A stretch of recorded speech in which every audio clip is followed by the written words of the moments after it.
মেসেঞ্জারে কেউ কল করবে না, কারো পারমিশন ছাড়া কেউ কল করবে না।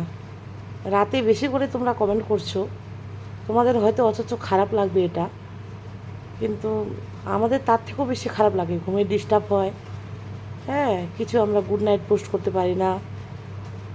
কোনো কিছু কেউ যদি আমাদের কল করে একটা ইমার্জেন্সি, তখনও ধরতে পারি না।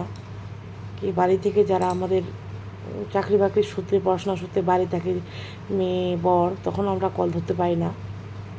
তো বিশেষ করে ছেলেদেরকে বলছি যে মেসেঞ্জারে একদম কল করবে না। এতে করে অনেক বোনেদের, দিদিদের সংসার ভেঙে যাচ্ছে। তো কারো জীবন নিয়ে খেলা করো না, নষ্ট করো না। অন্যের জীবন নষ্ট করলে নিজের জীবন নষ্ট হয়। তোমাদের মা বোনেদের যদি কেউ কল দেয় রাতে, তো তোমার তখন রেগে গিয়ে কী হবে, যে মা বোনকে কল দিচ্ছে, তো আমি ওকে মেরে আসি, ওকে করে আসি, ওর বোনকে মাকে কল দিই, এরকম করে একটা শত্রুতা বাড়বে। এই না করে তোমরা সবাইকে মা বোন ভাবো, আর কল দিও না প্লিজ। তোমরাও 8 ঘন্টা ঘুমাও, আমাদেরকেও 7-8 ঘন্টা ঘুমাতে দাও মিনিমাম।